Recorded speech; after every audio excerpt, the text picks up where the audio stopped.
Espero que este podcast te encuentre en un buen momento.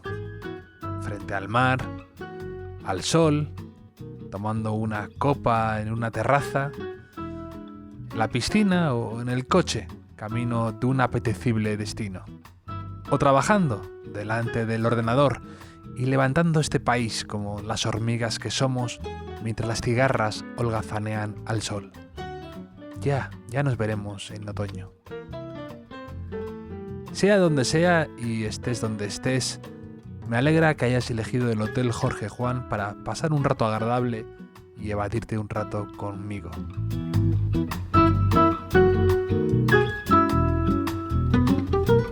Hoy tiene una habitación en el hotel Miriam Giovanelli, con la que siempre es un verdadero placer tomarse una copa y charlar sobre temas diversos. Porque Miriam es una de esas personas con las que te gustaría coincidir en la mesa de una boda, porque animaría hasta un ficus de plástico, que suele ser un poco mi alma en una mesa de una boda con personas que no conozco. Es animada, tiene ideas interesantes y variopintas sobre temas insospechados y le gusta Cher.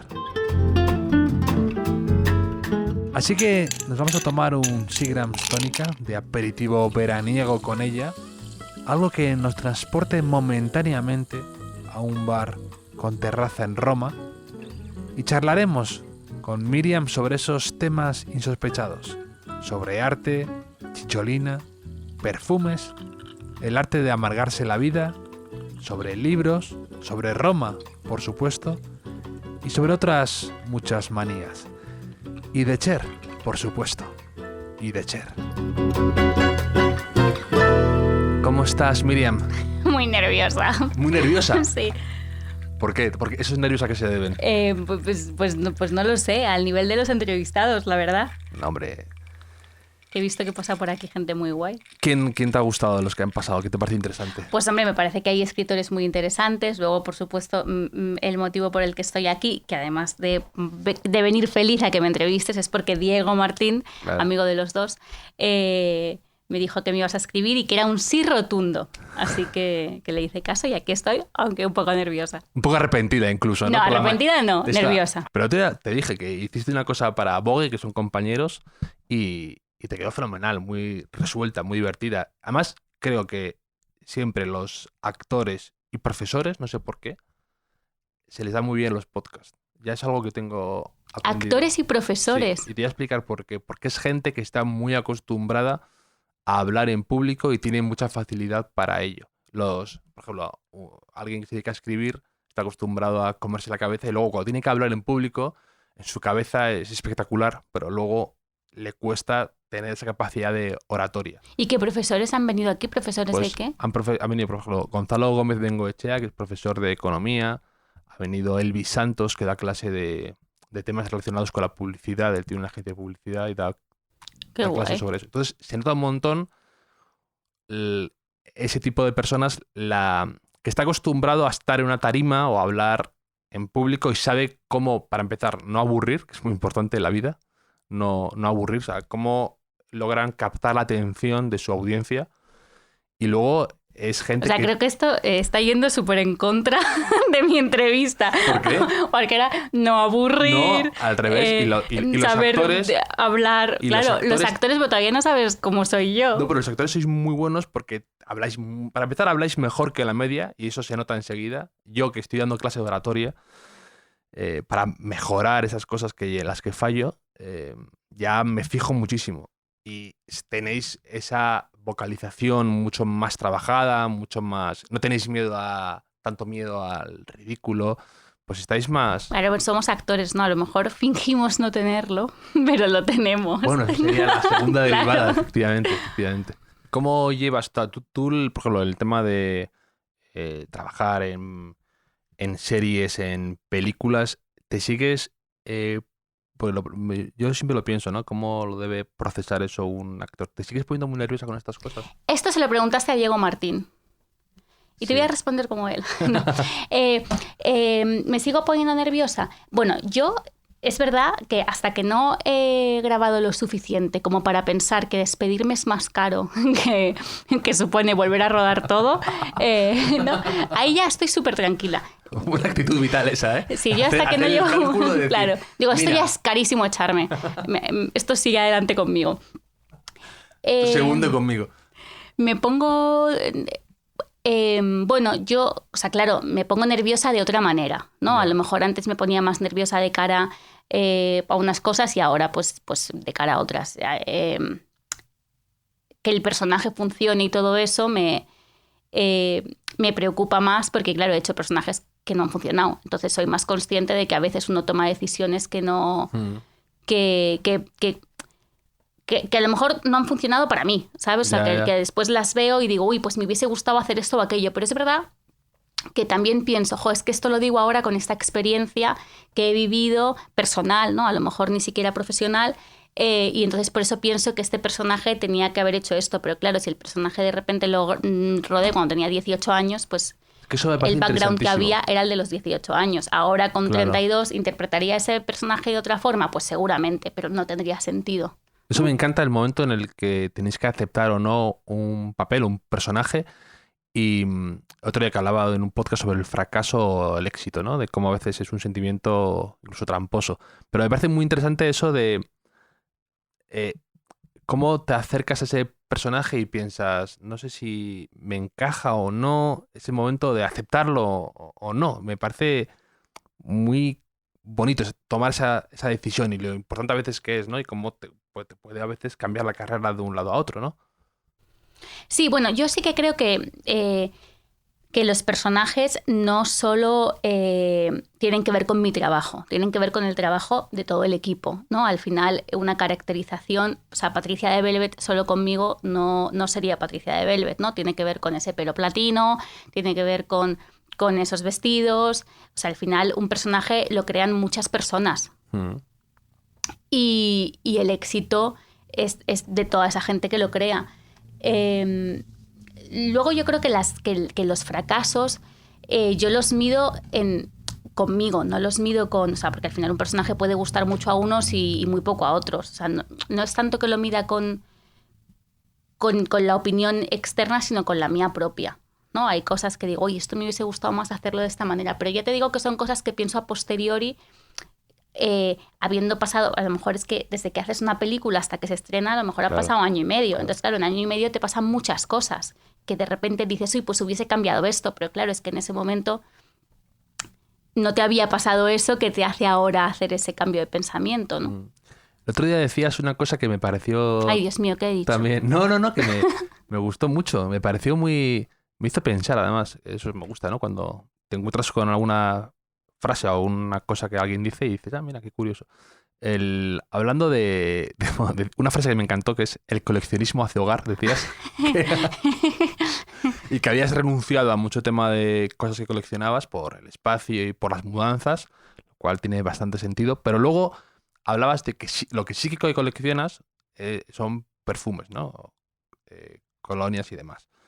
Y decías que tienes varios y vas con el personaje que te toca interpretar, pruebas con esos perfumes para darle como una personalidad a ese personaje. Entonces me hace mucha gracia porque es algo que solo tú detectas, ¿no? Es como ahora que yo también me sorprendo a mí mismo cuando tengo algo de un zoom o algo así, me pongo como colonia, ¿no? Y dices, bueno, lo hago solo por mí, pero... Ya, pero porque probablemente genere algo en ti que te hace estar como en esa actitud, ¿no? O en ese modo en el que quieres entrar.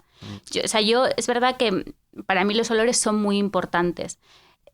Profesionalmente. Luego te diré que en la vida, o sea, no soy una persona que perfume mi casa, las sábanas, ¿no? Que de repente hay gente pues que vive envuelta en olor porque le gusta. A mí es verdad que en el tema personal, pues me encanta de repente entrar a una casa que huele fenomenal, pero en mi casa de repente se me olvida hacer ese tipo de rutinas. A mí el olor me conecta con determinadas actitudes, ¿no? O sea, hay perfumes que son más dulzones, entonces me llevan como por esa energía, ¿no? Hay otros que son más, pues los cítricos, ¿no? De repente aportan como energía.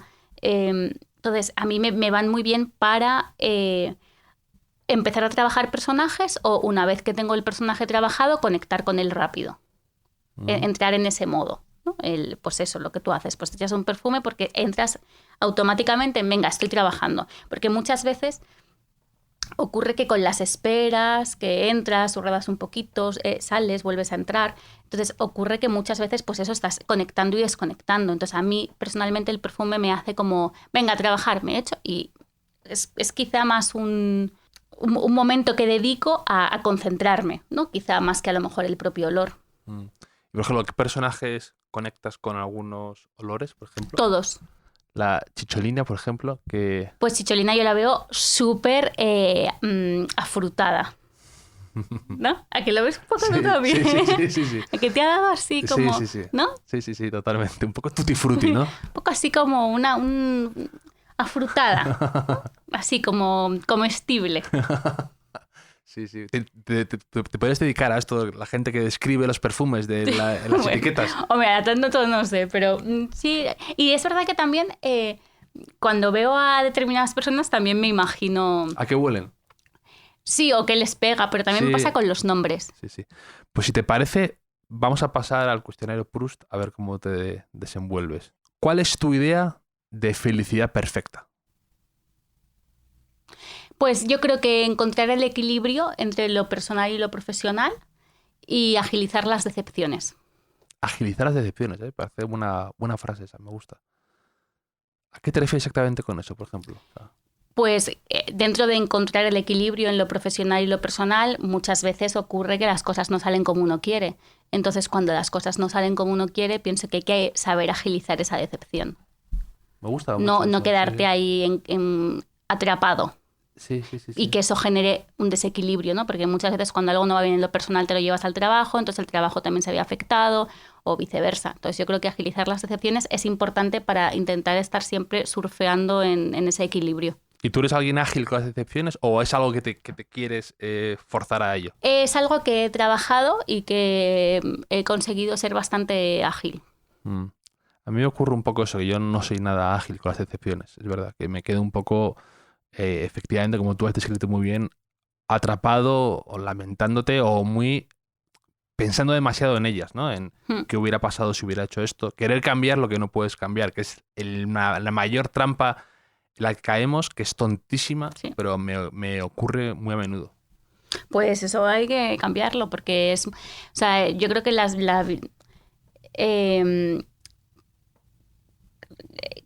creo que la vida ya es lo suficientemente compleja, a pesar de que creo que somos gente afortunada, ¿no?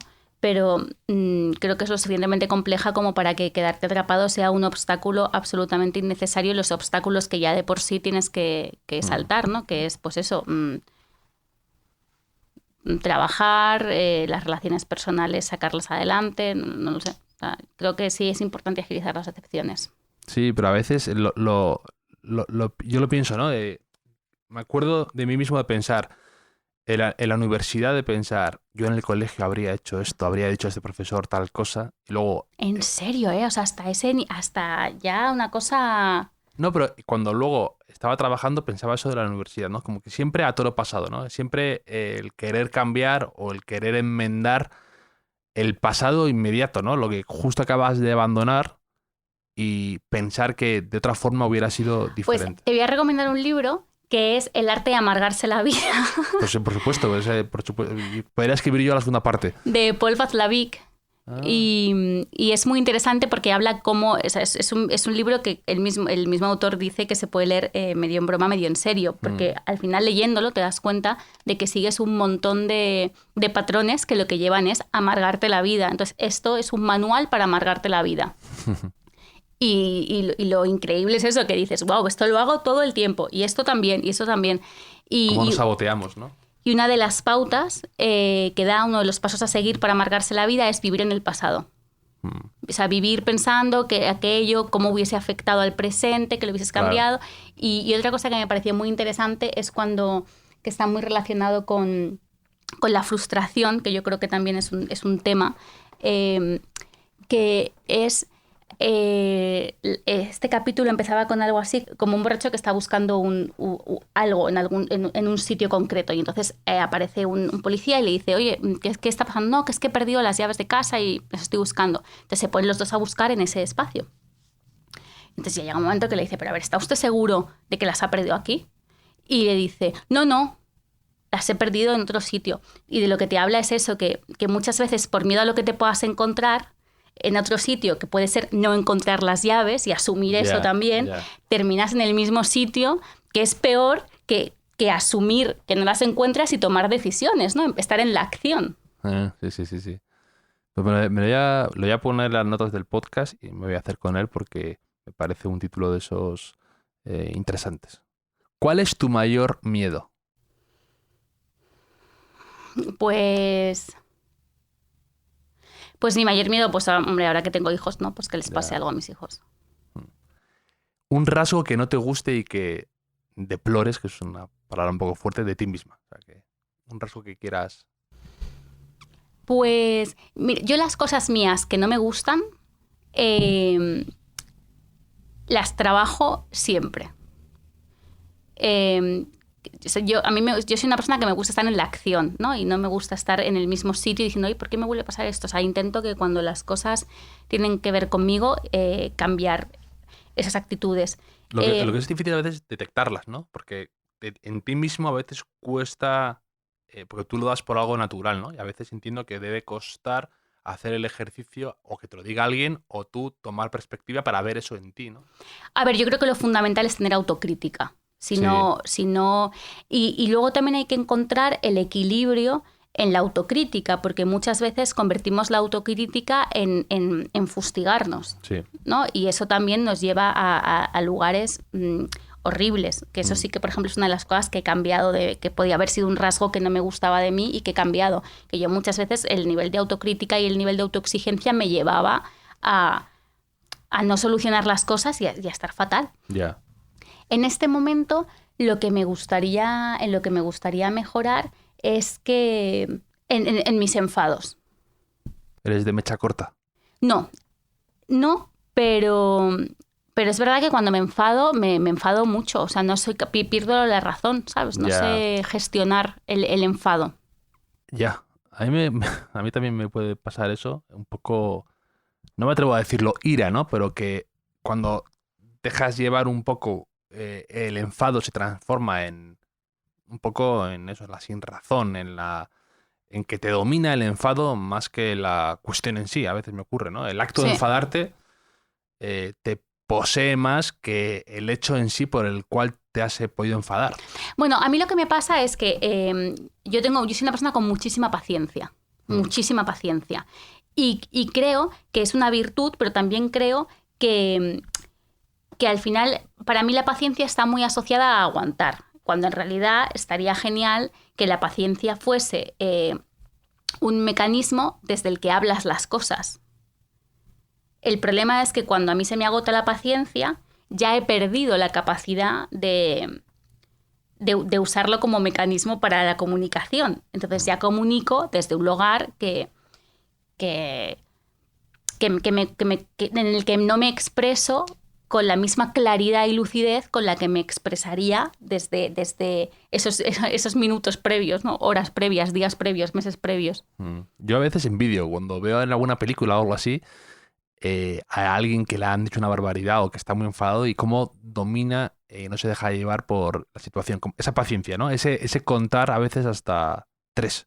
Sí, a ver, yo tengo suerte de que a mí, pues, cuando yo me enfado no tiene que ver con unas cosas horribles que me hagan, pero sí, la verdad que ser capaz de estar lúcido y tranquilo a la hora de comunicar cosas es genial para todo, para el plano personal y para el plano profesional. Sí, esto estaría muy bien, la verdad. ¿Y un rasgo que no te guste de los demás y que te cueste lidiar con él? Pues mira, lo tengo clarísimo esto, ¿eh? Me cuesta mucho lidiar con la gente pasivo-agresiva. Me cuesta muchísimo. Es algo, pues mira, igual tengo que mejorar en mi asertividad, ¿no?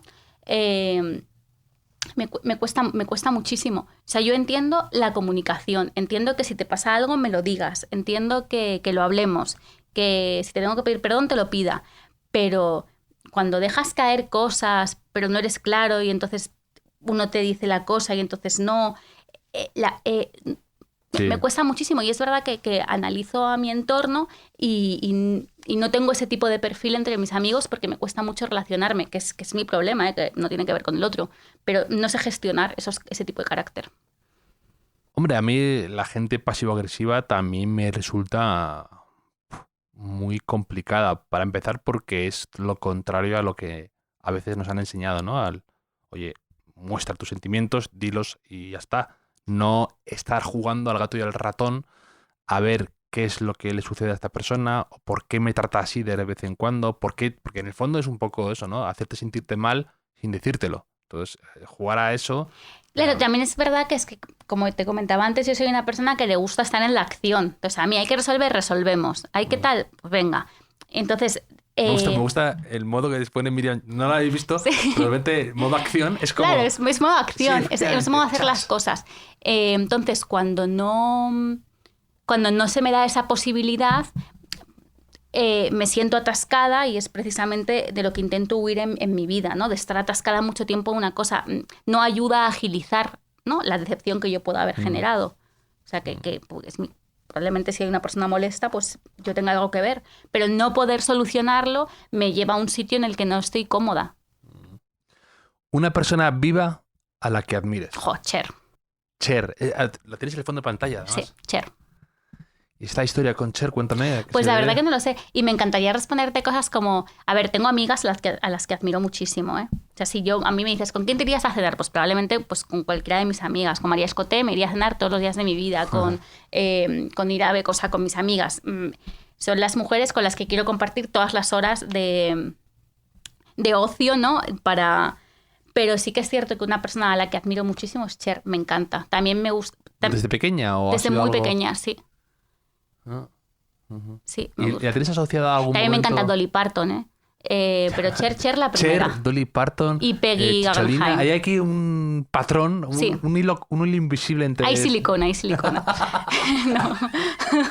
Hay un amor por el siliconismo. No, me encantan. Es verdad que, por ejemplo, Chicholina para mí hay una parte vinculada al arte que me parece fascinante. O sea, a mí en su estética hay algo de Rubens, ¿no? Hay esa cosa bucólica. Luego, por supuesto, toda la obra que hizo Jeff Koons alrededor de Chicholina. O sea, me parece un personaje cuanto menos interesante, ¿no? Una tipa húngara que llega diputada en el Parlamento con el Partito dell'Amore, que propone mantener relaciones con Saddam Hussein para la paz en el mundo. O sea, es un caramelo de papel, además. Sí, bueno, pero eso yo no es lo que interpreté. O sea, es ella, el personaje, ella me parece que es una mujer que para mí no se reduce a la actriz porno. Claro. O sea, para mí son muchas más cosas. Es una estética, o sea, esa estética... podemos buscar actrices fabulosas que no la tienen. Yeah. Es espectacular, a mí me encanta. Luego, Dolly Parton me fascina. Hay un podcast buenísimo sobre Dolly Parton, no sé si lo has escuchado, en inglés, que se ha hecho muy, muy conocido y le han dado varios premios. Y es un poco contarte la vida de Dolly Parton, un poco por qué se ha convertido en esta especie de icono, su personalidad, que tiene 1000 matices y que... Bueno, y un icono country en una música que no era... Claro, que no es lo más dado a que haya mujeres ahí. Claro, no sé, a mí me parece una tía increíble. Pero tiene personalidad arrolladora y es muy, muy... de hecho, hay una especie como de... que lo hizo un amigo mío, un viaje que era que hay una especie como de Euro Disney... Dollywood, claro. Dollywood, claro. De hecho, en el vídeo sacó el boli. Claro, sí, por eso sabía lo de que tu amor hacia Dolly Parton. Pues hay ese que es una especie de eso de... parque temático de Dolly Parton, que me parece fantástico. Me parece absolutamente necesario, ¿no? que en el mundo exista eso. Luego, Peggy Guggenheim me encanta. Su historia me parece también, pues eso, una mujer que se abrió camino en un mundo de hombres, ¿no? ¿Has estado en Venecia Sí. en su museo y todo esto? Sí. Tengo muchas ganas. Pues muy guay. Y ella me encanta. Me parece otro personaje increíble, ¿no? Otra... Pues, pues cómo compraba las obras, ¿no? O sea, Sí, toda su hay historia. Un documental. Me recomendaron un libro con un invitado, Íñigo Navarro, de la Galería de Arte de Leandro Navarro, que se llama Buscadores de Belleza, y hablan de gente que ha ido como buscando cuadros y coleccionando arte por todo el mundo. Y la portada del libro es Peggy Guggenheim, y es fascinante ella, todo lo que hacía, cómo lo hacía. Y cómo compraba, es que el ojo que tenía, o sea, una cosa espectacular. Y luego, pues, en lo más alto de la pirámide está Cher. Y Cher, hay un momento de Cher que conecta contigo a la infancia o algo así. ¿Recuerdas el momento Cher de descubrir a Cher o no? ¿O ha sido algo que tienes tú, una presencia que has tenido siempre en tu vida? Pues mira, yo creo que descubrí a Cher antes como actriz que como... ¿En Hechizo de Luna? Hechizo de Luna, Sirena, Las Brujas de Eastwick, ¿no? O sea, al final todas esas pelis me volvían loca, que tienen que ver con mi adolescencia más que con la niñez. Ya. Bueno, preadolescencia, ¿no? A lo mejor con 12 años y tal. Y flipaba con esos personajes. Ya.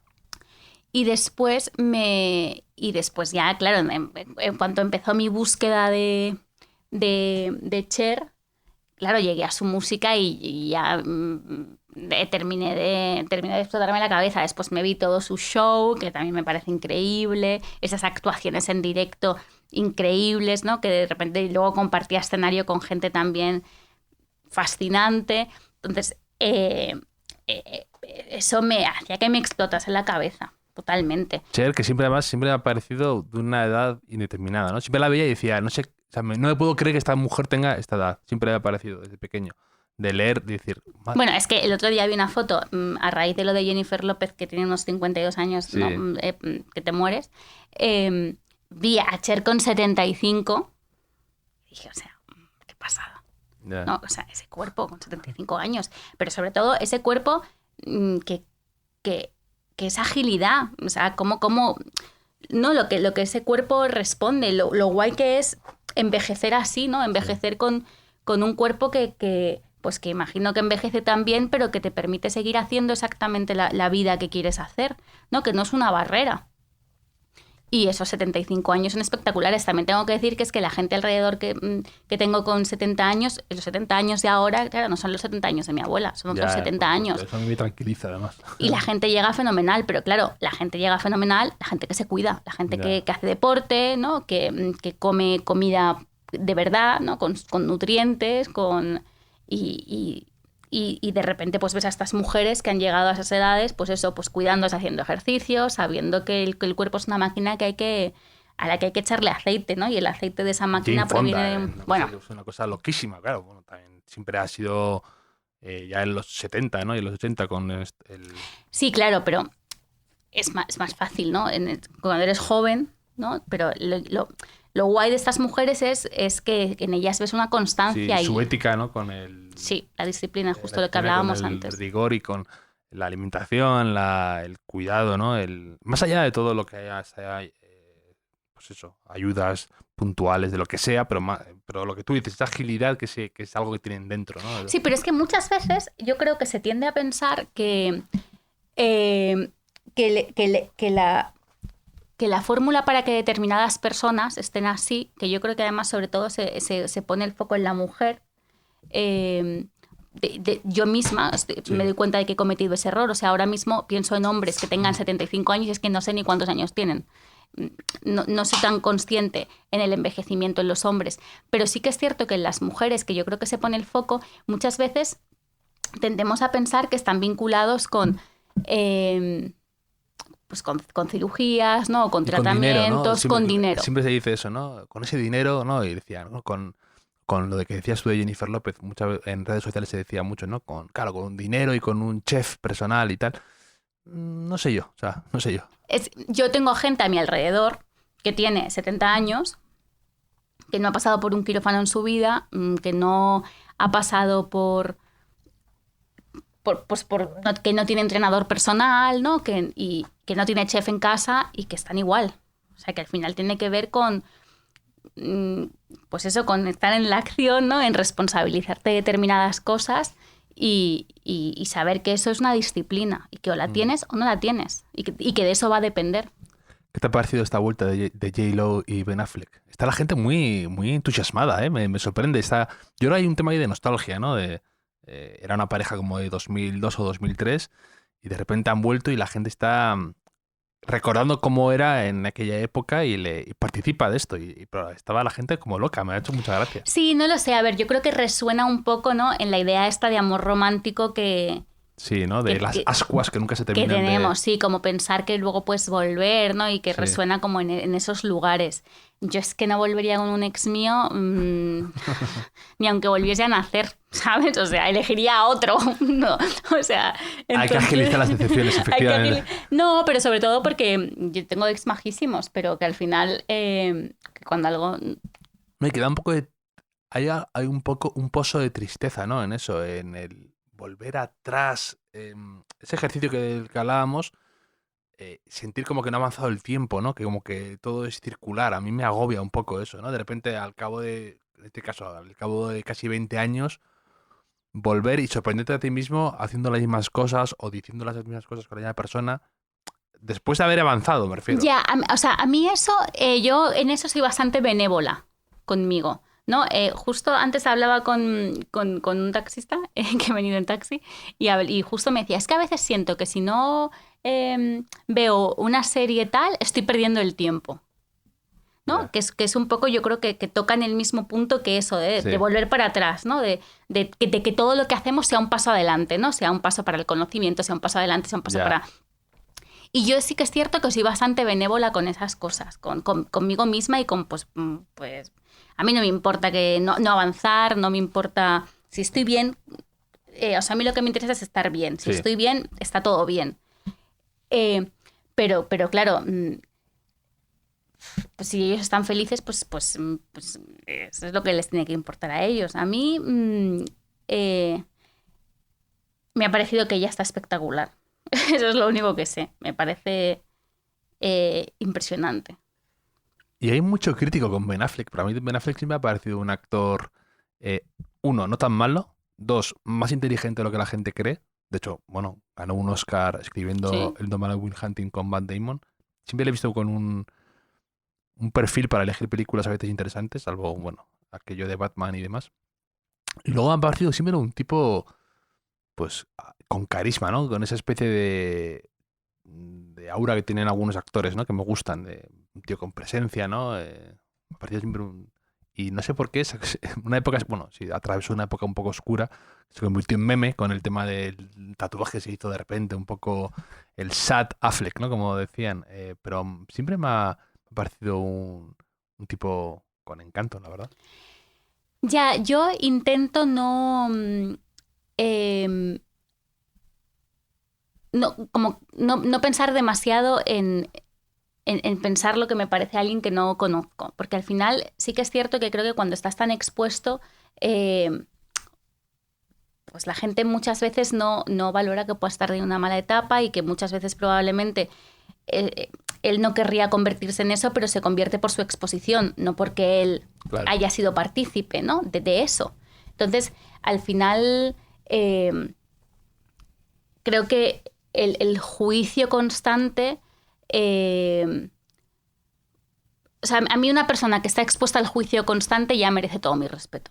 O sea, que la exposición llega de repente, ¿no? A lo mejor puedes pensar que con un trabajo te va a llegar y no llega, y te llega con otro que no te lo esperabas. O sea, que tampoco es una decisión que uno toma. Hay veces que sí, ¿no? Hay cosas que ves claramente, ¿no? O sea, tú decides cuánto estás dispuesto a exponerte, ¿no? En lo que respecta a ti.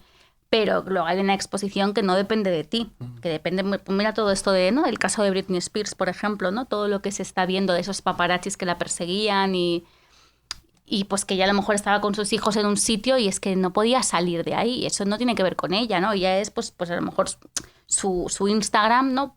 Es lo que ella decide exponer, pero cuando estás en esos sitios ocurre y simplemente ocurre y no puedes hacer nada. Porque además, si haces algo que va en contra de eso, te conviertes en una persona non grata, ¿no? Y desagradable.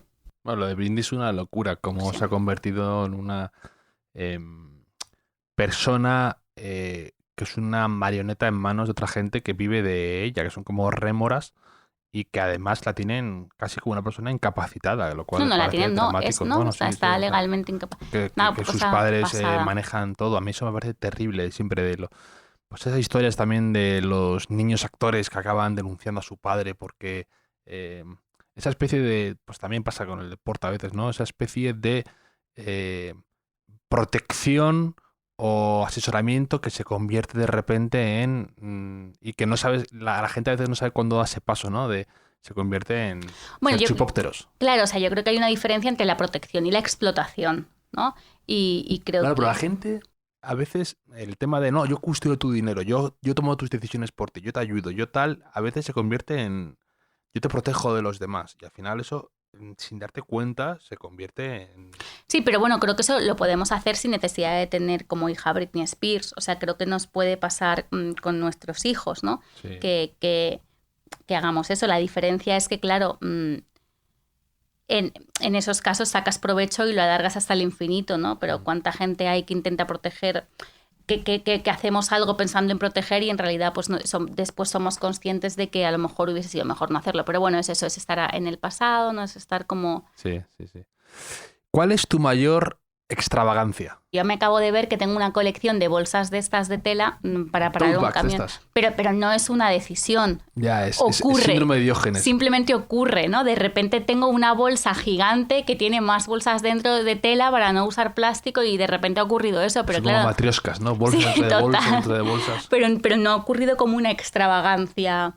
Premeditada, ¿no? Pero eso no es en plan, voy a ser extravagante, voy a vivir como Peggy Guggenheim y voy a dedicarme a hacer cosas extrañas. Me encantaría. Sí, pero bueno, evidentemente tener personas a las que admirar a Cher, Dolly Parton y Cholina y Peggy Guggenheim ya es bastante extravagante. Claro, podría ser, ¿no? Podría ser la respuesta. Podría haber algo ahí subterráneo de una extravagancia per se, ¿no? Sí, sí, lo kitsch, ¿no? Me gusta mucho de repente, pero... ¿Te gusta lo kitsch, por ejemplo, la decoración de tu casa o cuando vas a ver algo de arte que luego hablaremos que te gusta mucho y que antes has mencionado a Jeff Koons y también que tiene un toque ahí a veces? La decoración de mi casa no, porque sí que es cierto que en mi casa no se acumula nada, no... ¿Es un poco maricondo o qué? No, porque no tengo esa capacidad para ordenar, no soy la ordenada de mi familia. Pero sí que tendemos pues eso, a no acumular y luego... Buen eufemismo ese, ¿eh? No soy la ordenada de mi familia para decir soy un caos, ¿no? Sí. Pero sí, en casa impera el minimalismo absoluto. Sí. Bueno, es que tu marido es arquitecto, ¿no? Sí, entonces, claro, minimalista. Eso es una vida muy de... A mí me gusta mucho hablar con arquitectos, ¿sabes? Tiene una forma de ver la vida y entenderla que me fascina. Hay un escultor que se llama Arturo Bernet, que era arquitecto y fue uno de los que hizo la T4 y tal, que tiene una manera de ver la vida que me fascina. Sí, sí, totalmente. Es increíble lo de los arquitectos. ¿En qué ocasión mientes? ¿Y qué te parece la mentira? ¿En qué ocasión miento? Pues mira, no miento nada. No. No. Interesante. Estoy pensando... Pero no miento nada no porque tenga como... no porque sea una bandenada del mentires, o sea, no tiene que ver con un discurso, no, o sea, sino que la evitas, ¿no? Me refiero... Sino tiene que ver con que la mentira instaura unos mecanismos, ¿no? A la hora de relacionarte con los que no me apetece vivir, ¿no? O sea, al final... a ver, para empezar no hago nada que tenga que me beneficie ocultar, ¿no? Y que muchas veces las cosas por las que uno miente pueden afectar al funcionamiento que en realidad espero que tengan mis relaciones, ¿no? Profesionales y personales. Entonces, no miento, o sea, no... Soy muy discreta, por ejemplo. Pero, o sea, eso sí que que es protagonista de mi vida. Que me encanta un chisme, pero tengo muy claro con quién, o sea, no soy una persona chismosa. O sea, sí, en mi vida, con mi círculo y tal y cual, sí puedo serlo y me lo puedo pasar pipa y tal. Pero soy bastante discreta, valoro mucho la discreción. Entonces, la mentira al final es que no entiendo el uso. Entiendo que es para beneficio propio, pero es que si tengo que mentir, es que... O sea, por ejemplo, la infidelidad, ¿no? Que la ocultas. Es que si soy infiel es que probablemente no quiera estar en mi relación, ¿no? Prefiero afrontarlo. El tema, la mentira, a veces es que siempre los ponemos en estos escenarios muy, ¿no? Muy bestias, ¿no? Ser infiel o temas de, yo qué sé, de mentir en el trabajo y decirle a alguien que va a promocionar y luego no. Cosas así, ¿no? Esas mentiras que son muy dolorosas y muy difíciles de gestionar. Pero yo, por ejemplo, a veces sí que miento en cosas muy pequeñas, pero por un tema de protección social, ¿sabes? A veces. No, pero o sea, cuando yo digo que yo no miento, no es que yo sea una defensora de la verdad. Hay que decir la verdad todo el tiempo. Vos sin filtros. Claro, no, o sea, yo creo que la gente, que hay veces que tu opinión no le interesa a nadie y que te callas y que va a fluir todo mucho mejor. O sea, yo sí que creo en eso. En no ir con o sea, como que esto de que la verdad es lo más importante y hay que decir siempre la verdad, ¿no? O sea, de repente pues que te llega y dice, ¿te gusta esto? Claro. Pues a lo mejor me gusta más aquello, ¿no? Y lo llevas ahí, pero no le dices, no, eso no me gusta, te queda mal, no sé qué. O sea, sí, evitar ser desagradable, evitar lo que tiene que ver con algo... confrontación directa y además eso... Pero es que yo no lo llamaría mentir, ¿no? O sea, yo lo llamaría como funcionar bien socialmente. Madre mía, eres una maestra del eufemismo, me estoy dando cuenta, ¿eh? No soy la ordenada de familia para decir soy desordenada. Como has dicho ahora, que te ha quedado muy elegante, evitar... Es funcionar bien social. O sea, pero quiero decir, no, o sea, al final... Claro, normal que no mientas, con esa capacidad para disfrazar las mentiras con... Pero no es una mentira. Con un... No, al final es saber estar un poco en sociedad, ¿no? Pues saber que a veces la verdad... A veces la verdad no va a cambiar la situación, pero la mentira tampoco, ¿no? O sea... No, me quito el sombrero ante tu facilidad para irte por otros caminos. He estropeado la respuesta con esto. Una película que te guste ver en verano, una película para el verano. Para esta época del año de calor, ventanas abiertas, piscinas, playas. Una que te guste volver a ver en verano o que te transporte al verano inmediatamente. Pues mira, lo que ocurre en verano es que tengo más tiempo para ver. Bueno, en verano en vacaciones. O sea, yo para mi verano son vacaciones, aunque sé que es una estación del año que dura más tiempo que mis vacaciones. Sí, ¿no? que lo reduces a... Pero para mi verano es vacaciones. Sí.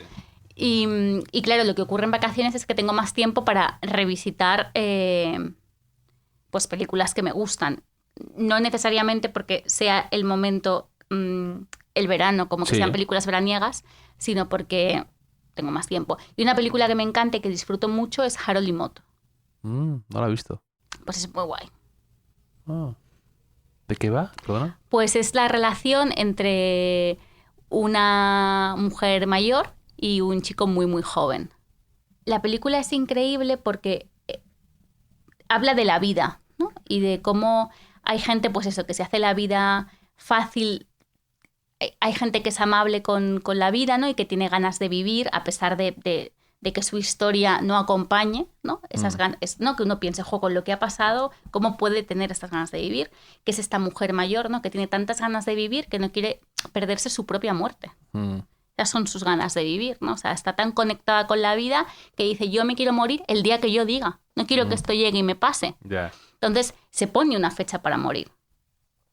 Y el personaje más joven es un chico pues, que a priori lo tiene todo para disfrutar de la vida, ¿no? y ser feliz, pero en cambio está obsesionado con la muerte. Él se quiere morir todo el rato. y es bastante guay porque estos dos personajes se encuentran, evidentemente se encuentran en un funeral, y porque van a haber funerales, porque claro, esos funerales a uno le conecta con sus ganas de morirse y a la otra le conecta con sus ganas de vivir. Y surge entre ellos una historia que es preciosa y que sobre todo te ayuda a poner en perspectiva muchas cosas, ¿no? Poner a foco muchas cosas. Estoy viendo que es de los 70. Sí. Hay pelis de los 70 que me llaman mucha atención. Últimamente estoy viendo alguna, por ejemplo, ya vi una de Dustin Hoffman que se llama Libertad Condicional, que él está estupendo. Y hay algo ahí en esas películas de que ya echo de menos el de repente enfocar a alguien o ver a un personaje deambulando por la ciudad tranquilamente, entrando y saliendo. Otro ritmo, otra pausa que yo creo que a veces se ha perdido y que de repente cuando la vuelves a ver en esas películas me fascina. Hombre, es que los 70 fue un momento súper guay para como sociedad, ¿no? O sea, yo creo que los 70 está muy, muy vinculada pues a eso, a la reflexión, ¿no? Las terapias que en ese momento surgieron. Los 70 son también un momento importante en justamente la salud mental en muchos países. Y luego, pues eso que a mí es que la estética setentera me encanta. Ya, sí, hay algo ahí Sí. de belleza en esas tipo de los looks, en los que roza un poco a veces lo kiss, ¿no? A mí a veces me desconcentra cuando... Pero porque yo creo que está muy vinculado a la libertad. Sí, ¿No? sí. Los 70 son una época muy libre. ¿No? La mujer suelta por fin, ¿no? Toda esa cosa que tenía en el hogar, ¿no? De las décadas anteriores, ¿no? Los 60, los 50, ¿no? Que la mujer tenía un rol muy determinado. Entonces, de repente, en los 70 surge una nueva energía, ¿no? Y que está muy relacionada pues, con ser libre y con vivir, ¿no? Con los 70 también es una época en la que de repente pues, ¿no? Hay como una generación que dejó de tener hijos. Ya. Entonces yo creo que está muy vinculada con eso, con vivir de otra forma como se había vivido. Y eso se refleja en las historias que se cuentan. Un libro que te haya gustado recientemente. Hay un libro que te recomiendo si te interesa pues estos viajes distintos, ¿no? a la percepción que uno tiene cuando visita los museos, que es El Jardín del Prado, que es de Eduardo Barba y es muy interesante porque él es experto en plantas y te hace un recorrido por las plantas de las obras. Y muchas veces las plantas que hay en las obras tienen una relación directa con la obra. Claro. Porque de repente hay plantas medicinales. Hay otras que son como más de opulencia, otras de no sé qué, o mensajes ahí de... Eso es. Hay veneno, el no sé qué, sí. Y es muy interesante porque, claro, si el pintor las ha puesto es por algo. Sí. Y de repente, claro, el Prado tiene el Jardín de las Delicias.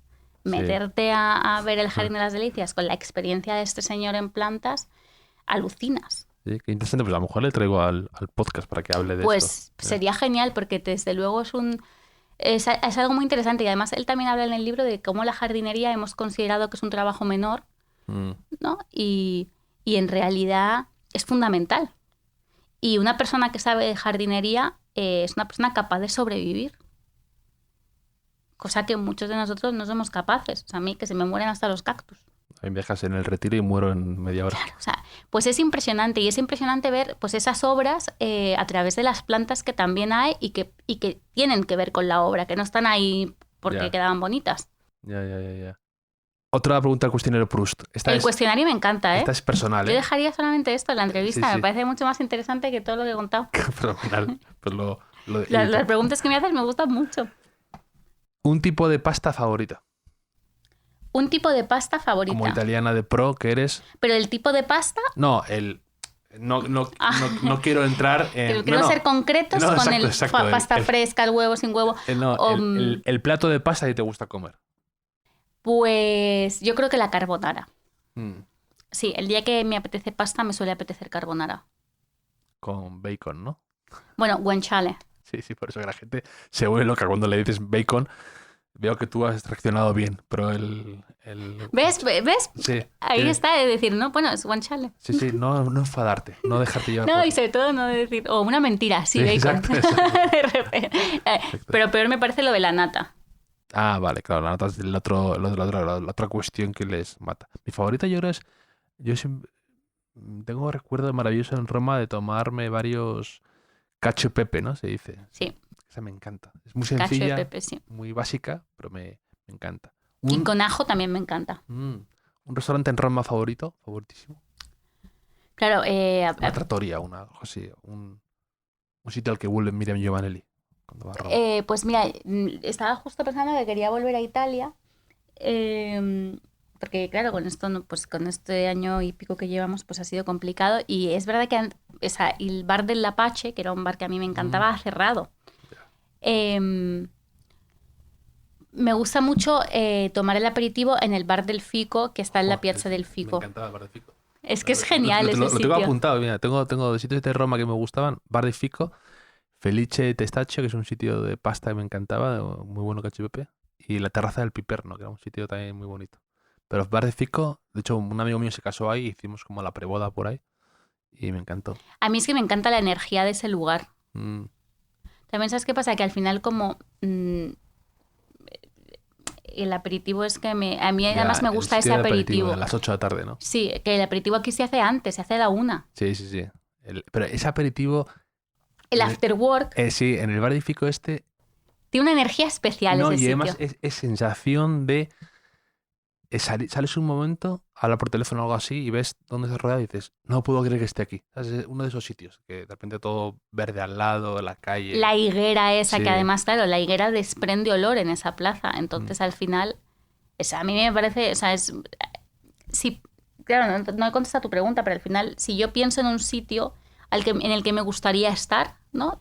Esta tarde, pues, probablemente se fuese más que un restaurante. Sí. De hecho, tengo por ahí la tarjeta todavía en mi cuarto, que era como un dibujo del lugar. Me encantaba la tarjeta de visita. Sí, me acuerdo. Me encantaba. Siguiente pregunta. ¿Qué cualidad admiras más en un hombre o en una mujer? El sentido del humor. Y me parece fundamental para agilizar las decepciones. Qué bien hilas, las corrientes subterráneas de tus... No, es verdad. Sí que pienso que al final, pues cuando pues riéndote, liberas... De hecho, hay una cosa que leí hace tiempo, que es que muchas veces en tratamientos de depresión se pone un lápiz aquí, en la boca. ¿Un lápiz en la boca? Sí. A mí me lo hacen eso en mis clases de oratoria. Para vocalizar. Para vocalizar mejor. Y tiene que ver con que... Igual que mente domina cuerpo, cuerpo domina mente, ¿no? Si tú pones esta sensación, un poco te ríes. O sea, prueba a estirar un poco, a hacer el gesto, ¿no? Un poco te lleva y al final eso es un código que estás enviando a tu cabeza.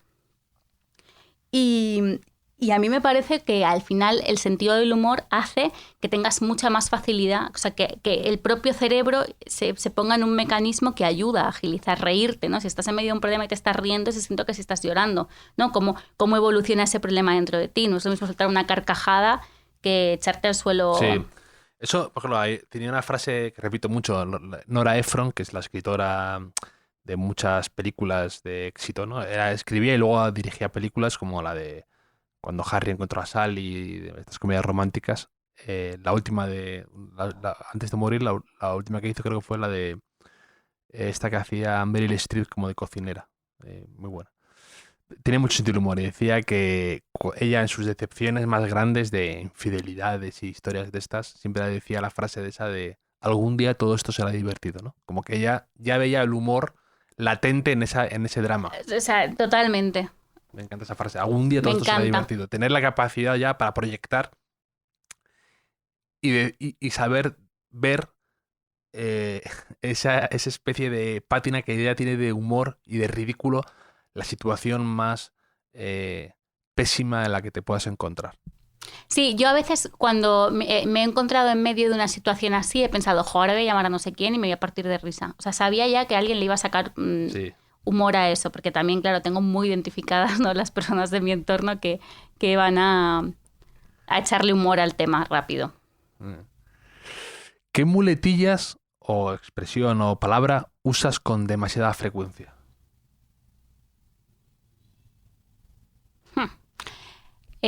Muchas. Una de ellas es fetén, probablemente. Tienes 80 años. Fetén, la uso mogollón. Otra que últimamente estoy usando mucho, ocurren cosas. Ocurren cosas. Que tiene que ver con una cosa personal que me pasó y esa shit happens, ¿no? Sí. Pues esto es igual.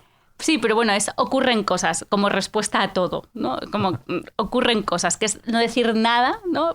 Pero dejar que ocurran, ¿no? Es como, ocurren cosas y tengo muchas muletillas. La verdad, mogollón. Bueno, mogollón la llevo diciendo un rato ya, ¿no? Y la reina del eufemismo. También me he acordado que una amiga mía tenía una que siempre me chiflaba, que era la de, para algo que lo horrorizaba y que detestaba, decía, no me encanta. No me encanta. No me encanta esto, la mayor tragedia en su vida. Pues me parece bien, porque Sí. suena bastante mejor. Es decir una palabra bonita, ¿no? No me encanta. Sí. Pero esto de Se la voy a copiar. No me encanta, Sí. me gusta. Y sí, yo que me gusta mucho el tema del lenguaje, ¿no? Todo esto, por qué una palabra de repente desaparece y por qué otra de repente escala y se cuela en nuestro día a día, ¿no? O de dónde vienen palabras extrañas como mola, ¿no? Y todas estas, o las frases hechas, siempre me gusta. No tengo ni idea de dónde viene mola. Pues hay como una teoría muy larga de dónde viene. Te cuento en otro momento porque, Vale, porque además es como misteriosa. O sea, típica palabra de, o no hay tu tía, ¿de dónde viene lo de tu tía, no? Hay muchas palabras bonitas de esas. Y siempre me fijo mucho por qué de repente una palabra se empieza a usar mucho, ¿no? Y una también me hace gracia, la de obvio para todo, ¿no? La de obvio como sí, como decir... Obvio. Ya, pero obvio. ves, a mí obvio... ¿Tú dices obvio? No. Obvio me parece que genera el sentimiento totalmente distinto que genera no me encanta. Sí, que es... O sea, no me encanta me parece algo amable. Sí. Y lo obvio es como que ya llegas tarde, ¿no? Como sí, que ya es es como redundante que algo. obvio. Como cualquier cosa que le digas es redundante. Sí, ya. no, a mí no me gusta obvio. Ah. Tachamos obvio. No, hombre, no la tachamos, pero yo no la voy a usar. Porque ¿Dónde y cuándo fuiste más feliz en tu momento? ¿Un verano puntual? ¿En algún momento que te pasó algo especial? Pues ahora mismo. Yo tiendo a no idealizar... O sea, tiendo a no idealizar momentos concretos o personas concretas y sí a disfrutar de lo que estoy haciendo ahora mismo. Ahora mismo estoy súper feliz. Estar en la acción, como has dicho antes. Estar en la acción. Claro, a mí la acción me hace muy feliz. Entonces, estar haciendo cosas, pero... Estar presente. Eso lo decía Robert De Niro. Me encanta esa frase. La de estar presente me gusta. Cuando él hablaba a actores jóvenes, le decía, déjate de paranoias y de sobreanalizar las cosas, sino cuando digan acción, métete el personaje y ya está, y déjate llevar por ese momento. Y es más fácil decirlo que hacerlo, evidentemente. Sí, y trasladarlo fuera de un plató, ¿no? es complicado, pero sí, hay que estar presente. Sí, pero a mí a veces eso me cuesta, ¿no?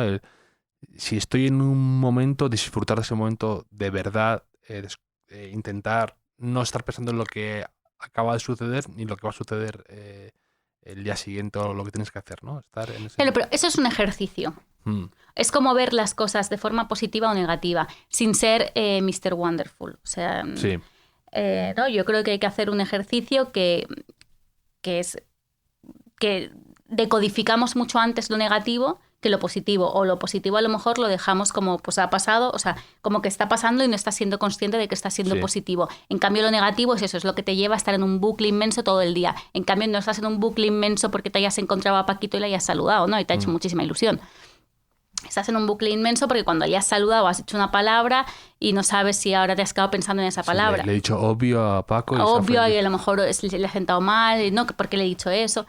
Entras en ese bucle en vez de pensar en lo positivo. Y eso es un ejercicio que hay que hacer. Hay que ser consciente. Yo hacía un ejercicio que era cuando me tenía que acostar pensaba en 10 cosas positivas.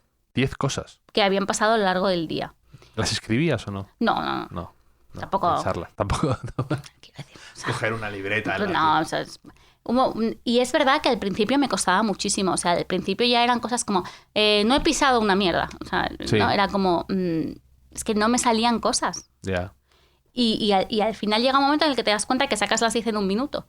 Y que incluso podrías sacar 11 y 12 y 13. Y yo creo que tiene que ver con eso, con estar conectado, con ver las cosas positivas para que las negativas, por lo menos, no ocupen todo ese espacio que no le estás dando a nada más, ¿no? O sea, al final se trata de ocupar espacios, ¿no? Y si tú no tienes nada positivo y lo ocupas solo con lo negativo, pues tienes mucho más espacio para ocupar de cosas negativas.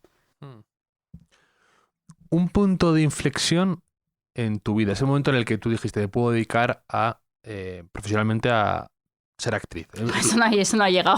No ha nunca. llegado. No, yo creo que... Pues, yo creo que es importante tenerlo así, ¿no? Siempre pensar que puedes dejar de dedicarte a esto, ¿no? Claro, porque al final es una profesión que no solamente depende de tus ganas, ¿no? Y de tu intención, sino depende de muchas otras cosas y de muchos otros factores. Entonces,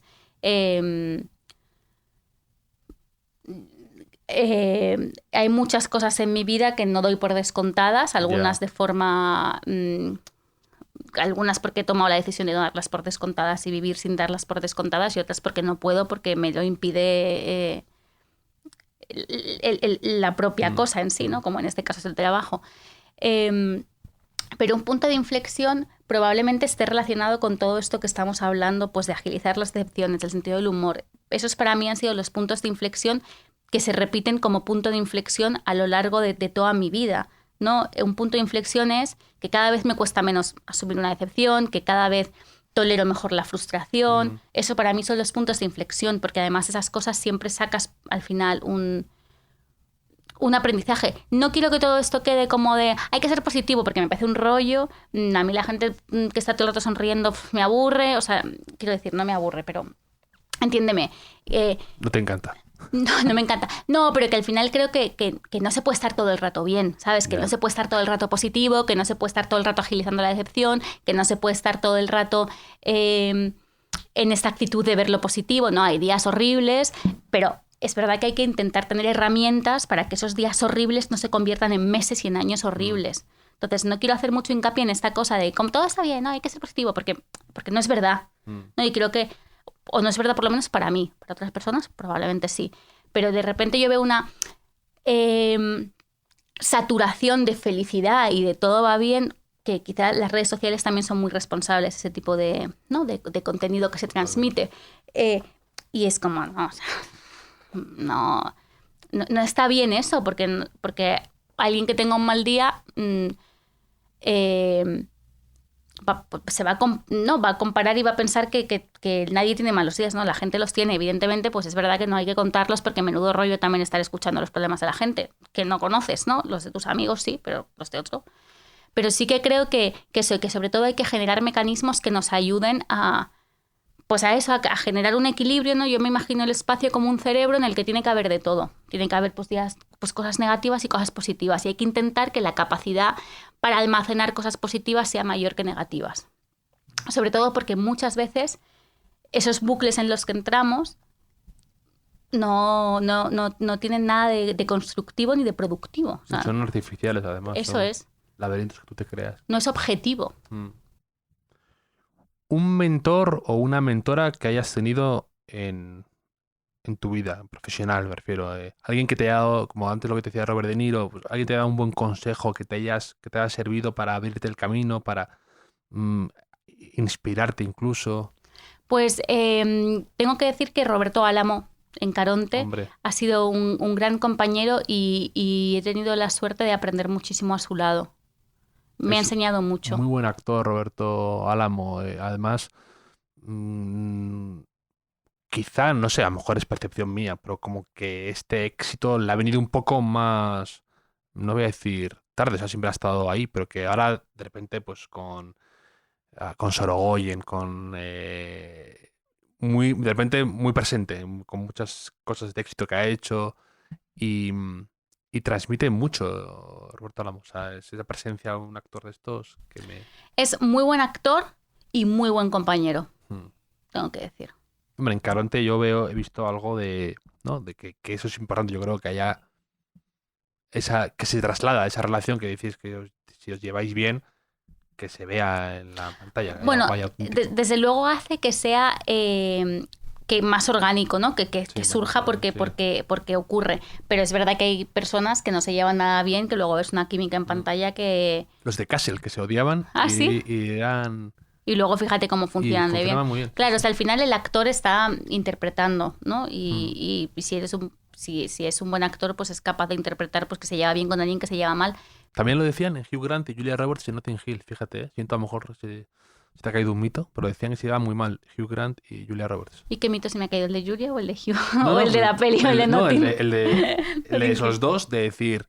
Claro, pero es que me lo creo perfectamente. Es que al final es muy complicado. No, y sobre todo cuando son dos protagonistas tan, en ese caso como Notting Hill, que son con tanto peso.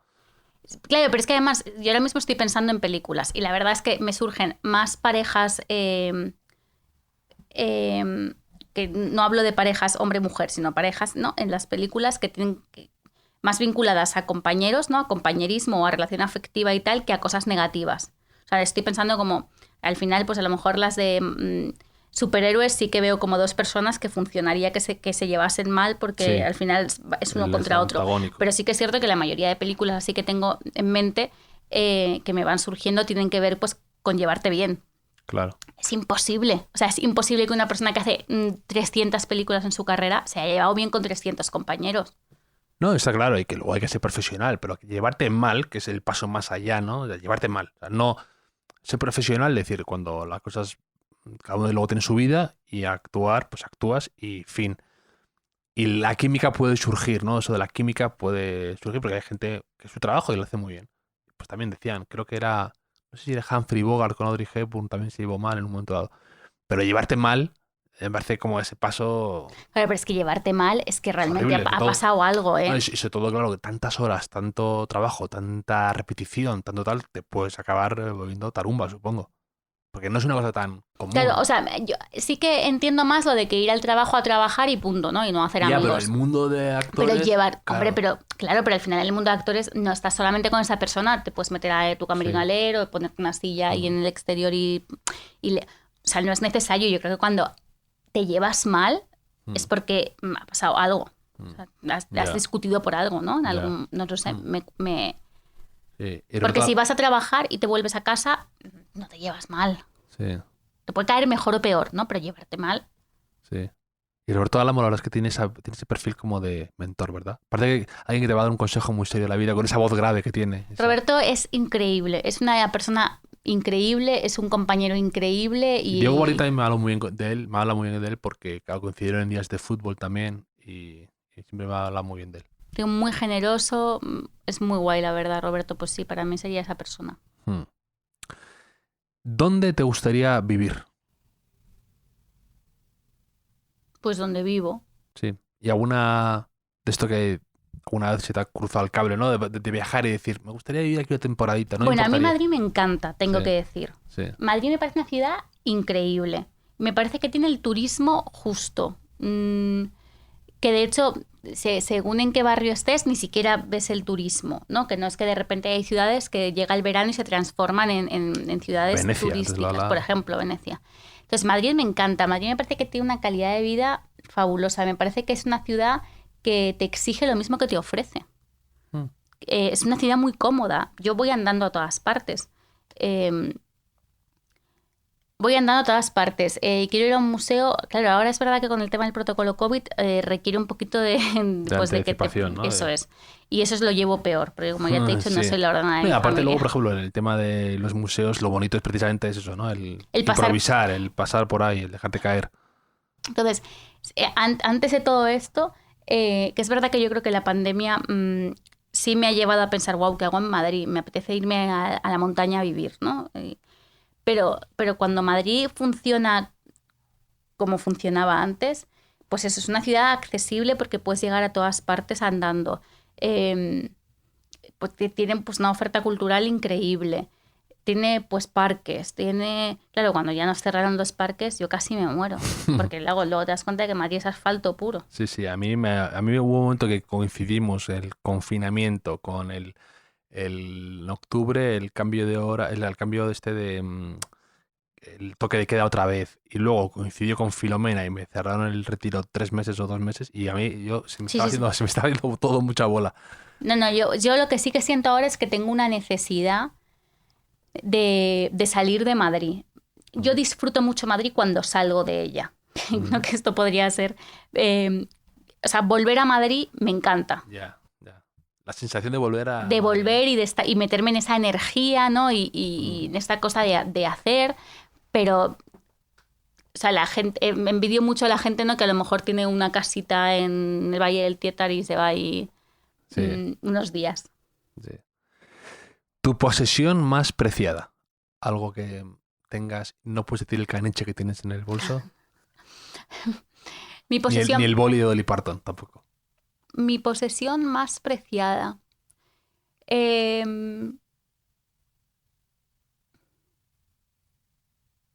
Bueno, claro, tampoco puedo decir lo de Chicholina, el autógrafo de Chicholina felicitándome el cumpleaños. La verdad que no... O sea, mi posesión más preciada está vinculada a algo emocional, no está relacionada con la posesión en sí. Sí. Entonces, por ejemplo, conservo un pañuelo de mi abuela que durante muchísimo tiempo, porque además lo metía posta en un sitio como hermético, conservó el olor de mi abuela. Eso es. Y eso, claro, ya no mantiene ese olor, pero eso para mí era una posesión súper preciada porque ya te digo que yo tengo un tema ahí con los olores. O sea, yo voy a una tienda y huelo las cosas. O sea, es ese tipo de persona, ¿no? Que va a coger un jersey y lo huele, ¿no? Pues a lo mejor con el jersey no me pasa tanto. El jersey me puedo guiar más por el tacto, pero hay cosas que identifico a través del olor. O sea, sí que es verdad que yo no veo nada. Yeah. ¿Vale? Y entonces tengo súper desarrollado el olfato y el oído. Claro, con el oído al final pues no... Haces poco. Claro, entonces acabo pues oliendo las cosas y guiándome por eso. No, pero es bonito el tema del pañuelo que comentas de tu abuela. ¿Quién lo comentó? Lo comentó creo que Ana Iris Simón aquí, o en su libro, que hablaba de que ella tenía una de sus posesiones más preciadas, sí, lo contó Ana Iris Simón, que era el abrigo de su abuela, y que un abrigo de su abuela cuando se murió, y que dentro tenía en el bolsillo no sé qué, y el otro tenía una bolsa de Kikos o algo así, que decía que era como la descripción de su abuela perfecta, el abrigo de pieles en no sé dónde, o de no sé qué era. Sí, probablemente de piel. Sí, no sé qué era. Y luego lo de los Kikos. Me producía mucha ternura esa descripción de la abuela con ese abrigo heredado. La verdad que es increíble encontrar esas cosas. A mí me ha pasado con algún trastero y tal, que dices, wow. Y justo, mira, el otro día, que ayer o antes de ayer, ¿cuándo fue? Que el cumpleaños, ¿no? de Gloria Fuertes. Y justo yo tengo un libro de Gloria Fuertes que me ha acompañado en todas mis casas. ¿Cuál de ellos? El domador que mordió al león. Y lo he tenido siempre guardado porque, claro, no me lo he vuelto a leer. Y justo lo cogí el otro día porque vi que era su cumpleaños y sí que es cierto que yo a Gloria Fuertes le debo mi iniciación en la lectura. A mí me chiflaba Gloria Fuertes cuando era pequeña. Y volví a abrir este libro justo para subir una publicación a mi Instagram relacionado con el cumpleaños. Y yo, o sea, me pegué un viaje con las ilustraciones. O sea, sabía exactamente, o sea, sabía hasta dónde las estaba leyendo. Ya. Yeah. Y eso, pues eso te pasa con meter una mano en un bolsillo y también, otra vez que pesada, los olores. O sea, ¿a ti no te pasa que de repente hueles a alguien y te lleva a una persona o a una situación? Sí, totalmente. Eso a mí, yo también con los olores soy bastante bueno identificando, ¿no? Y me ocurre, también vino aquí Daniel Figuero a hablar del tema de olores y cómo nos funciona el cerebro con ellos. Y a mí me ocurre muchísimo eso. E incluso el otro día di una charla en el Círculo de Bellas Artes y hablaba de esto, de cómo muchas veces vas por la calle y solo una ráfaga de un olor me transporta con precisión a un momento de mi vida inmediatamente. Y sé identificarte todo, con quién estaba, qué hacía, cómo iba, todo. Solo con una pequeña ráfaga. Sí, totalmente, sí. Totalmente de acuerdo. Sí. Y luego lo que comentabas tú de esos viajes que te producen los libros, a mí, por ejemplo, me encanta eso, precisamente, de comprarme libros de segunda mano, descatalogados, usados, lo que sea. Hay sitios en los que por 5 euros te puedes llevar 10 libros que ya no están por ahí circulando. Y eso me encanta leer, ver dentro lo que otras personas han subrayado, las pequeñas cosas que guardaban, los recortes de prensa que a veces han metido, el que ha puesto un ex libris determinado, todo eso me chifla. Y luego, por ejemplo, me encanta a mí cuando cojo un libro mío y quiero volver a releer o quiero consultar algo, me encuentro de repente un billete de tren de un viaje determinado, la tarjeta de embarque de un de avión. Entonces me encanta. Sí, yo eso lo he perdido un poco porque... muy del libro electrónico eres ahora. Estoy muy digitalizada en general. Ya. Porque, claro, es que los libros... O sea, yo he acumulado libros a lo bestia. Y es verdad que hay algunos que revisito y otros que pues no he vuelto a ver. Suerte intentando hacerlo de Gloria Fuertes con las ilustraciones con tu Kindle. Suerte. Claro, eso no puedo. Pero ves, sí que es cierto que yo conservo libros que vuelvo a ver. Claro, ese lo guardé con intención de en un futuro, ¿no? Tal y cual. Pero después me daba cuenta de que tenía un montón de libros que me había leído una vez y que no pensaba volver a leerme, acumulándose y dije, tengo que ponerle remedio a esto. Entonces sí que tengo ejemplares que quiero o que me gustan porque me los he leído y porque creo que voy a... Pues, por ejemplo, el que te digo, El arte de amargarse la vida, es un libro al que recurro de vez en cuando.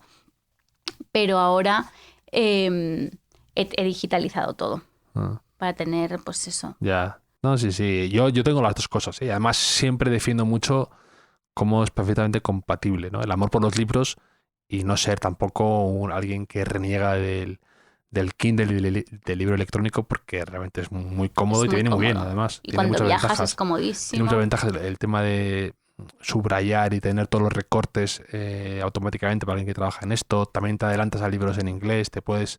Y sobre todo yo lo que noto es eso, cuando lees en un idioma que a lo mejor no dominas, te ayuda mucho a... Es muy rápido porque puedes buscar la palabra en el momento. Tiene muchas ventajas y yo no soy nada de estos de... Quememos y el olor a tinta, ¿no? Tampoco hay que romantizar todo en nuestra vida. Y hablando de esto, ¿escritores favoritos, por ejemplo, que tengas? Gloria Fuertes que has mencionado. Pues mira, justo... Bueno, Gloria Fuertes es algo de mi infancia. Sí, pero que es especial también. Yo también tengo ahí libros de mi infancia que tienen algo especial, ¿no? Que son los que te inician en la lectura, los que te abren esa puerta. Que yo creo que a mí con El Guardián del Centeno me pasó un poco y es un libro que ahora no te creas que me encanta. No creas que te encanta, ¿no? Es que qué rápido has adoptado ya. Sí, me ha encantado. Es un libro que ahora me cuesta un poco más de trabajo, si te soy sincera. Es una auténtica maravilla, sinceramente. O sea, a mí mucha gente de vez en cuando me escribe y me dice, como si estuviera confesando un horrible crimen, me dice, no creas que me gusta El Guardián del Centeno y Salinger. Y digo, me parece fenomenal, me da igual. No, a mí... Su capacidad para contar todo lo que le pasaba en su vida y el horror que había visto y todo lo que le estaba sucediendo en una historia así aparentemente sencilla, pero con intenciones tan complejas, me parece impresionante. Me pasa lo mismo con Nabokov. Nabokov es un escritor que me encanta, pero hay algo pues a lo mejor en esa capacidad para transmitir que a lo mejor estoy en un momento en el que necesito leer algo que no me cueste tanto digerir. Sí. Y yo soy una persona muy sensible y sí que es cierto que últimamente me veo diciendo cosas como, oye, un libro así, una cosa ligera, ¿no? Porque es verdad que creo que para entrar en la oscuridad, ¿no? Hace falta tener ganas, si no es algo... Sí. Totalmente. Complejo, que es algo que me pasa mucho con Roma. A mí la gente me dice, quiero ir a Roma, sé que, y digo, vete en un buen momento. O sea, Roma es guay para visitar en un buen momento personal, porque yo creo, porque es una ciudad muy nostálgica en la que de repente el paso de los años cae sobre ti, sí, ¿no? Y tiendes a pensar mucho. Yo creo, tiendes como a hacerte muchas preguntas cuando estás allí. Es una ciudad que tiene esa capacidad.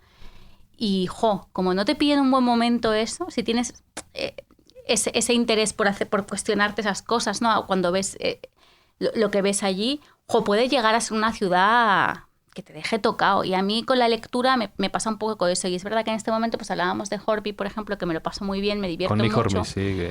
¿Cuál era la que me has dicho que te encantaba? Cómo ser buenos, me parto de risa. Cómo ser buenos, sí. Y me parece que trata temas pues que también son complejos, ¿no? Como las relaciones de pareja, pero desde esa cosa del humor. Y a mí eso me conecta mucho, ¿no? Sí. Me gusta mucho Houellebecq, que también tiene esa cosa compleja, pero desde esas cosas un poquito... Houellebecq también hay que leerle en un momento vital, porque a veces tiene ese punto sórdido, decadente. Totalmente. Pero tiene humor. O sea, al final sus libros tienen esa cosa un poco... Pues es que yo necesito humor para... ¿Cuál te ha gustado de Houellebecq mucho? El de... Pues a ver, París me parece que es un visionario este señor. Me parece algo increíble. Partículas elementales me gusta mucho. Me gusta mucho Houellebecq en general. Sí que es cierto que tiene esta cosa, ¿no? Como de hombre blanco, ¿no? Sí, que a mí esos escritores tan macho alfa a veces, un poco haciendo gala continuamente, un poco de egocéntricos. Me pasa a veces con Carrer, me pasa a veces con... Y sí, me ocurre a veces esa sensación, ¿no? Incluso, pues, también algo de Paul Auster tiene ahí, pero son... O sea, Houellebecq me parece un muy buen escritor, muy bueno, por supuesto. A mí lo que pasa es eso, que me parece una muy buena radiografía de un tipo determinado, que está presente luego, en la sociedad. Que a veces, evidentemente, no se trata de quedar bien, ni de retratar a protagonistas pero es virtuosos y gente llena de... ¿Sabes? Que a veces ocurre eso. Yo estoy muchas veces entre los dos mundos, ¿no? Por ejemplo, hay una serie ahora que me gusta mucho, es Ted Lasso, que la nomina para 30 Emmys. Ha sido una sorpresa absoluta. Es una comedia ambientada un poco en el mundo del fútbol, pero es secundario, ¿no? Y está Jason Sudeikis, el actor, y Bill Lawrence, que es el creador, y ha arrasado. Y casi lo más visto de Apple, que ha sido muy sorpresa, porque habían invertido un dineral en Morning Show con Jennifer Aniston y tal, y ha sido que es una comedia como menor. Y ha conectado mucho a la gente porque es una comedia un poco más light, un poco más ligera, un poco más de gente buena. Y de repente hay un momento de la sociedad que a la gente le gusta más eso, está más predispuesta. Y yo puedo sentirme identificado con eso, ¿no? Me cansa de repente tanto protagonista gris, ambiguo, retratos de personas llenas de claroscuros. El antihéroe a veces me agota eso. Pero luego también, es verdad que los libros no me gustan donde la gente es un reflejo de una sociedad perfecta, todo el mundo es virtuoso, hay mucho miedo a veces a quedar mal, ¿no? A quedar mal uno mismo, ¿no? A ver, esto no es lo que pienso yo, estoy usando un libro para retratar una situación, un momento, lo que sea. Sí, o sea, es verdad que Houellebecq tiene estos personajes que te generan un poco de ascogusto, ¿no? Quieres seguir viendo qué pasa, ¿no? Pero el personaje te parece despreciable. Sí que sí lo tiene. Pero sí que es cierto que, pues que... O sea, a mí la complejidad con humor me resulta muy atractiva a la hora de leer. David Lodge también me gusta. Es que es muy importante eso que has dicho, que creo que para mí es muy acertado. Necesito la zanahoria del humor, porque si no, no me compensa este viaje. A mí es lo que me ocurre, ¿no? Es decir, tampoco quiero meterme en este libro, en esta película, en esta serie, cuando odio a todos los personajes que hay aquí. Que a veces pasa, ¿eh? Sí, eso es. ¿Pero por qué me quiero meter en este entramado que me hace sentir mal conmigo mismo y que no tengo ningún tipo de recompensa? Sí, que no te lo estás pasando bien. No, que no me estoy pasando bien. A mí me pasa con la serie Sucesión, que me ha encantado. A mí también. Y hay gente que le ha costado. Y yo digo, a mí el humor es lo que me resulta clave ahí. O sea, si no hubiera humor, si todo fuera a tomárselo muy en serio, no me gustaría. Claro, lo que pasa es que es verdad que hay gente que el humor le genera mucha incomodidad. Sí. Que determinados temas se traten con humor genera incomodidad. A mí sí, yo necesito eso. Y me gusta, pues eso, la complejidad, pero siempre con esa cosa que me la aligere un poco. ¿Con qué figura histórica te identificas o te parece interesante o te ha parecido a alguien? Pues a ver, claro, una figura histórica que haya llegado hasta mis días es porque es algo espectacular, ¿no? Al final ha hecho historia, haciéndolo bien o haciéndolo mal, ¿no? Sí. Pero si ha llegado hasta aquí, entonces la verdad que no me siento como capacitada de relacionarme con ningún personaje histórico, pero personajes que me resulten así fascinantes. Mira, el primero de todos que está relacionado con mi infancia es Sócrates. No toda esta cosa que tiene con el bien y con hacer el bien, ¿no? Y que es preferible pues, sufrir uno a hacer sufrir a los demás. Todo esto su ética, ¿no? A la hora de plantear la sociedad me gusta mucho. Y luego, claro, a ver, Cher puede ser considerado un personaje histórico. Vaya Peggy, salto. Sócrates a Cher, me ha encantado. Por supuesto, puedes encontrar la inspiración en personas muy inesperadas. Eso me parece... Pero hay un montón de artistas que me parecen increíbles, ¿sabes? O sea, Leonora Carrington me parece que tiene una historia espectacular. Dolores Baró. O sea, creo que hay mujeres artistas que también, o sea, no, pues eso, no como con quien me siento identificado, sino personas las que admiro, ¿no? O sea, yo creo que las mujeres que han conseguido hacer historia lo han tenido difícil y me parece que tienen todas historias bastante apasionantes. Sí, quiero hacer un podcast con Soledad Sevilla, que es una artista española con un talento increíble y que, bueno, pues tiene 70 años o por ahí y que tengo mucha curiosidad por saber su vida, cómo ha ido el mundo del arte y todo esto. Claro, es que el mundo del arte es un mundo muy complicado ya por sí mismo, porque es súper endogámico, es una cosa... Sobrevivir ahí es muy difícil al mundo, concretamente el mundo del arte de pintura y escultura y demás, el mundo de los grupitos, las etiquetas, sí.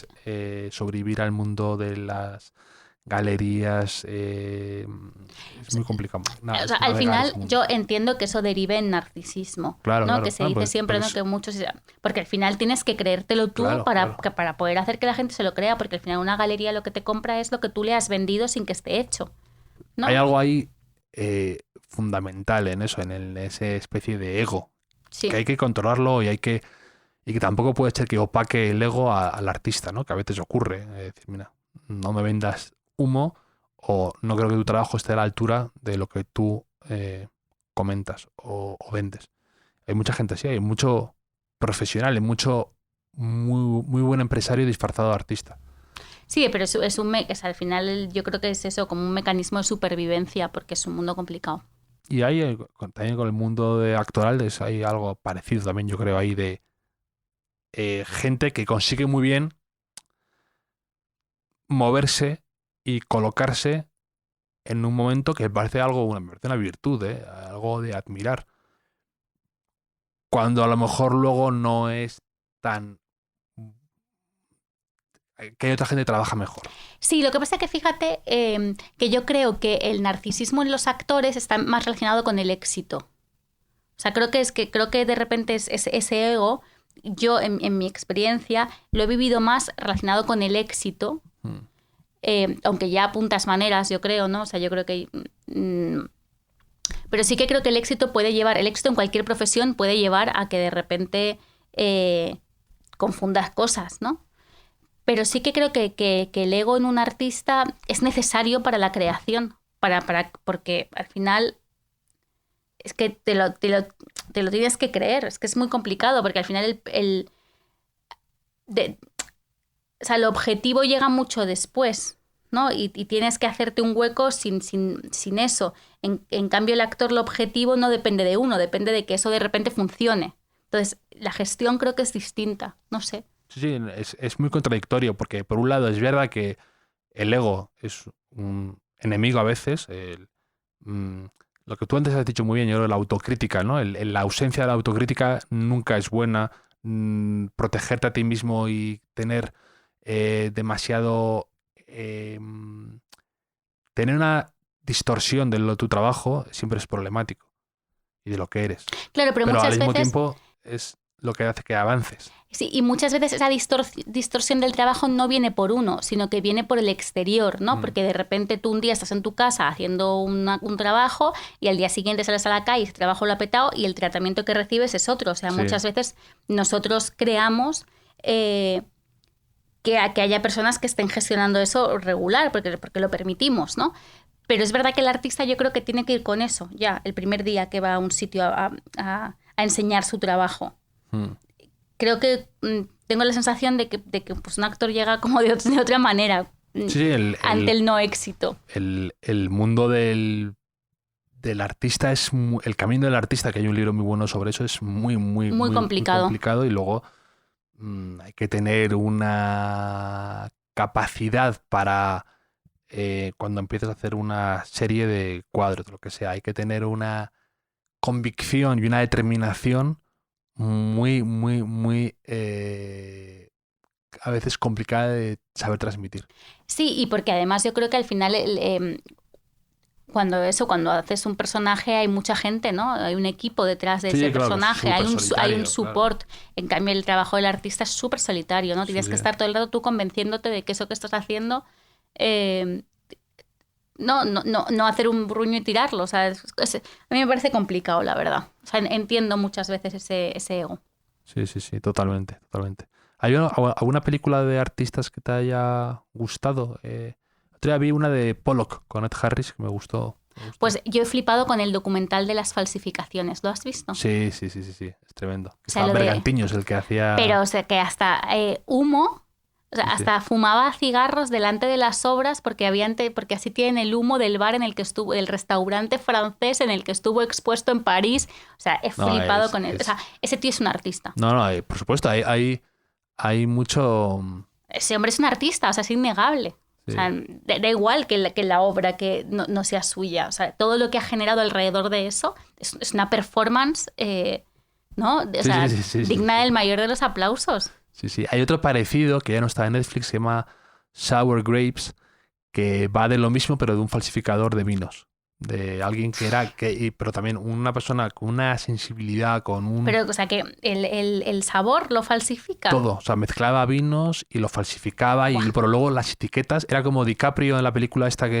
Pero tú luego eras capaz de diferenciar el vino por supuesto que engañó a los mayores expertos del mundo. O sea, cuando ganas el sistema, me encanta. Claro, o sea, cuando eres capaz de... Luego también había otro documental muy bueno en Netflix que habla de un falsificador que se dedicaba a vender documentos históricos a los mormones.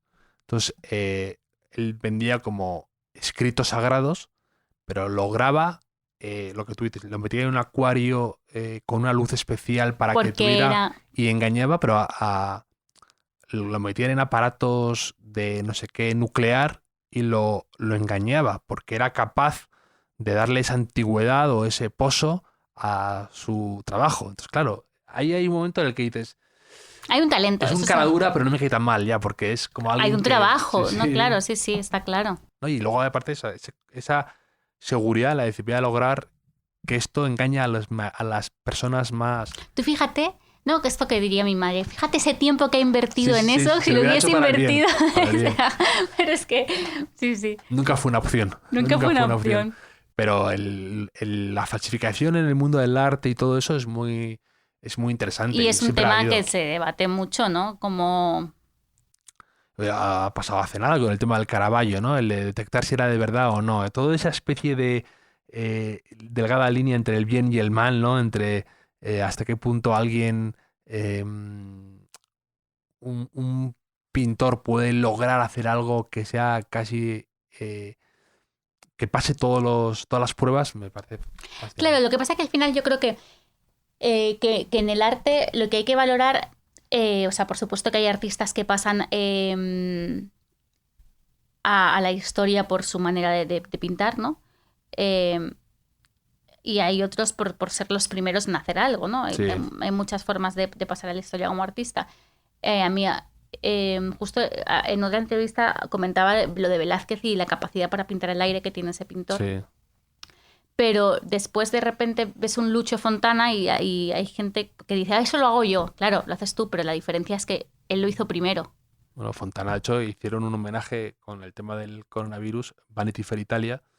Hizo la portada, portada con un Lucio Fontana, sí. Que a mí Lucio Fontana me parece Sí, su capacidad espacial, ¿no? Porque al final es un hombre que mucha de su obra está basada en eso, ¿no? Sí. Pero al final es eso, ¿somos capaces de hacerlo? ¿Podemos coger un lienzo y hacer eso? Evidentemente, claro que podemos, pero no hemos sido los primeros. O sea, él ha generado una sensación con esa obra y ha sido el primero en generarla. Por eso, pintar una cosa exactamente igual puede ocurrir. La diferencia es el primero que lo hace.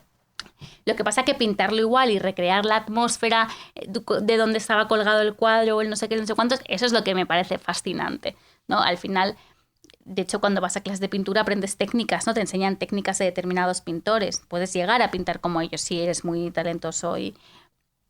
Pero es eso, que muchas veces tendemos pues eso, a pensar que las cosas son más fáciles de lo que son en realidad, ¿no? Pues claro, si tuviese ese dinero, esos tratamientos, no sé qué, tal. No, es que eso lo hago yo. Y es como, entonces, ¿por qué? ¿Y por qué no tienes luces fontanas en tu casa? O sea, al final, porque no lo has hecho. Sí, y sobre todo es... o sea, para mí tiene que ver también con... Pues está genial, pues es que a lo mejor es verdad, ¿no? Que eres capaz de hacerlo y a lo mejor es verdad que si hubieses nacido antes, hubieses sido el primer, en vez de Lucho Fontana, se llamaría Juan Fernández. Sí. ¿Por qué no? O sea, puede ser, pero ¿por qué menospreciar esto en este momento? Que lo está haciendo otra persona, ¿sabes? O sea, al final tiene que ver con cómo, pues eso, pues como cómo funcionamos, ¿no? O sea, qué tipo de persona queremos ser, ¿no? Una que pues eso, que enfoca a través de lo positivo o que enfoca a través de lo negativo, ¿no? Estoy muy de acuerdo. Es más fácil siempre destruir que construir. Sí, pero porque también nos genera menos responsabilidad, nos hace ser menos responsables, ¿no? Totalmente de cómo nos van las cosas. Claro, es que mira, un poeta que me encanta es Ángel González, que tiene un libro que se llama Nada Grave, que es de mis favoritos, de mis poemarios favoritos, y tiene un poema sobre el miedo, ¿no? Qué fácil es vivir sin miedo cuando ya no tienes nada, no te queda nada, que es cuando él sabe que se va a morir y es verdad, claro, es que para vivir haciéndote responsable de las cosas hay que superar una barrera de miedo importante, ¿no? Porque responsabilizarte de las cosas da mucho miedo.